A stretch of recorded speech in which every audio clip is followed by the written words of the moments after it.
आज की सबसे बड़ी खबर का रुख करेंगे। हिंडनबर्ग रिपोर्ट की सुर्खियों में आने वाले अडानी ग्रुप ने एफपीओ को लेकर एक बड़ा फैसला आज सुबह लिया है। सब्सक्रिप्शन की आखिरी तारीख के अगले दिन ही अडानी ग्रुप ने एफपीओ को रद्द कर दिया है। बोर्ड की बैठक के बाद अडानी ग्रुप की तरफ से बजट के दिन ही इस बारे में बयान जारी किया गया। 27 जनवरी को ये ऐलान किया गया था। उसके बाद बाजार के उतार चढ़ाव को देखते हुए अडानी ग्रुप की ओर से ये फैसला लिया गया। एफपीओ को जबरदस्त रिस्पांस मिला था फुल सब्सक्रिप्शन 31 जनवरी को, लेकिन इसे बंद करने का ऐलान कर दिया गया है। और इसके साथ ही एफपीओ मतलब फॉलो ऑन पब्लिक ऑफर, और फॉलो ऑन पब्लिक ऑफर के इस रिस्पांस के बाद अडानी ग्रुप का ये बड़ा फैसला अप्रत्याशित माना जा रहा है, क्योंकि कंपनियों के लिए पैसा जुटाने का जरिया होता है एफपीओ। इसी के जरिए तमाम फंडिंग होती है और कंपनी के इक्विटी बेस में बदलाव के लिए एफपीओ का इस्तेमाल किया जाता है। जबरदस्त रिस्पांस इस एफपीओ को मिला। और आईपीओ से अलग एफपीओ कई मायनों में होता है, क्योंकि आईपीओ के जरिए कंपनी पहली बार अपने शेयर्स को उतारती है, उसके बाद में एफपीओ लाया जाता है और एफपीओ के जरिए ही कंपनी की आगे की फंडिंग होती है। एफपीओ में अतिरिक्त शेयर्स को बाजार में उतारा जाता है। और जैसा कि हम सभी जानते हैं, अब से कुछ दिन पहले अडानी ग्रुप का एफपीओ आया था और उसके बाद इस तरीके का बयान चेयरमैन की ओर से, गौतम अडानी की ओर से, कि इसे वापस लेने के फैसले से कई लोग हैरान होंगे। बाजार में उतार चढ़ाव के मद्देनजर यह फैसला बोर्ड की तरफ से लिया जा रहा है और बोर्ड का यह मानना था कि एफपीओ के साथ जाना नैतिक रूप से सही नहीं होगा। Dear friends,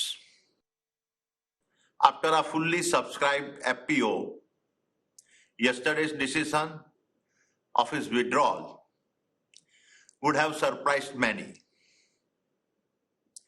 But considering the volatility of the market seen yesterday, our board strongly felt that it would not have been morally correct to proceed with the FPO. In my humble journey of over 4 decades as an entrepreneur, I have been blessed to receive overwhelming support from all stakeholders and particularly the investor community.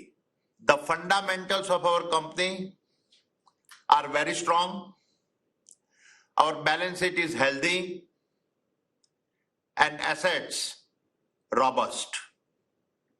Our EBITDA levels and cash flows have been very strong, and we have an impeccable track record of fulfilling our debt obligations.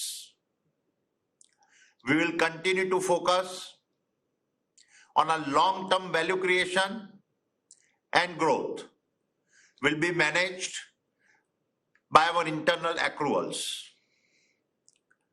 Once the market stabilizes, we will review our capital market strategy. Pankaj Upadhyay मेरे सहयोगी इस वक्त तमाम जानकारी के साथ जुड़े हैं। पंकज, देखिए, मार्केट स्टेबलाइज होने का इंतजार किया जाएगा, ऐसा चेयरमैन ने कहा है, लेकिन आज तो देखिए सेंसेक्स और निफ्टी दोनों लाल निशान के साथ खुले हैं। आने वाले वक्त में भी लग रहा है कि कुछ दिन तक ऐसी ही वॉलेटिलिटी दिखाई देगी शेयर बाजार में, और तब अडानी ग्रुप को काफी ज्यादा इंतजार भी करना होगा। Good morning Neha. तो सही कहा आपने, लाल निशान कुछ अच्छी निशानी तो नहीं कही जा सकती है इन्वेस्टर्स के लिए, लेकिन जहां तक मार्केट एक्सपर्ट्स का कहना है और अडानी ग्रुप ने जो अपना एफपीओ विड्रॉ कर लिया है, अगर हम उसकी बात करते हैं तो मार्केट एक्सपर्ट्स का कहना है इन्वेस्टर्स के लिए ये अच्छी खबर है, खास करके रिटेल इन्वेस्टर्स के लिए अच्छी खबर है। एक ऐसे समय में जबकि जो कीमत थी वो 30% तक नीचे चली गई थी ओरिजिनल प्राइस से, तो ऐसे माहौल में अगर एफपीओ को विड्रॉ किया गया तो इन्वेस्टर्स के लिए डेफिनेटली अच्छी खबर है। दर्शकों को यह भी बता देना चाहते हैं कि जो मार्केट रेगुलेटर है SEBI, security and exchange board of India, उसने अपनी इन्वेस्टिगेशन इस वक्त शुरू कर दी है, चाहे वो रिसर्च फर्म ने जो एलिगेशंस लगाई है उसके ऊपर हो या फिर जो डाउनफॉल हुआ था शेयर्स पे उस पे हो। अब भारत सरकार ने भी सेबी से एक रिपोर्ट मांगी है और जो सोर्सेज हैं वो हमें बता रहे हैं कि कम से कम जो प्रिलिमिनरी रिपोर्ट है वो तो 24 घंटे से लेकर कम से कम 1 हफ्ता लग सकता है, इस बीच में आ सकती है। लेकिन अब ये क्योंकि इमरजेंसी सिनेरियो हो गया है, इसलिए सोर्सेज ये बता रहे हैं कि शायद 24 घंटे से लेकर 48 घंटे के बीच में कम से कम जो प्रिलिमिनरी रिपोर्ट है ये सेबी तैयार कर लेगी और भारत सरकार को इसे सौंप देगी।